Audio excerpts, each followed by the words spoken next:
Салям, достар. Всем ассаламу алейкум. Друзья, хочу предупредить вас. Я тут недавно, пару недель назад общался в чат рулетки и нарвался на одного блогера. В общем, через недельку мне вызвали в департамент полиции. Там мне показали видео с ютуба, где я там. Оно было, конечно, сокращено, так смонтировано. В общем, все мои патриотичные такие слова были вырезаны, а остальные кадры как-то смонтированы, что ли, или склеены, что я выгляжу в этом ютубе, видео в этом, каким-то пропагандистом.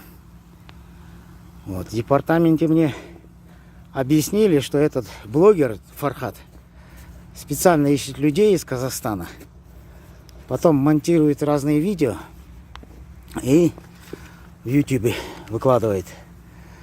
Вот. Провоцирующие такие видео, провоцирующие конфликты между русскими и казахами, там, и другими национальностями. Вот. В департаменте я был не один такой, там, оказывается, много людей попали к этому блогеру. Там и казахи, и русские, и татары, и уйгуры, все были. И, короче, мне объяснили, что у этих блогеров сейчас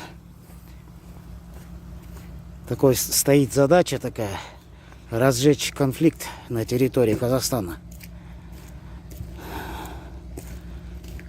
Там в департаменте просили в случае выявления таких случаев, там, пропаганды, разжигания конфликтов, сразу звонить им. Даже номера телефонов дали. Вот. В общем, сразу, если что, в департамент полиции звонить. А вообще, ребята, будьте аккуратнее, не попадайтесь к таким провокаторам, особенно в чат рулетки. Там в департаменте со мной и с другими ребятами тоже сняли опровергающие видео, не знаю, будут выставлять в YouTube, не будут, не сказали.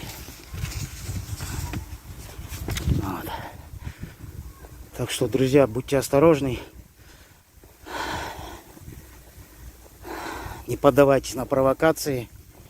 Остерегайтесь таких блогеров, как Фархат.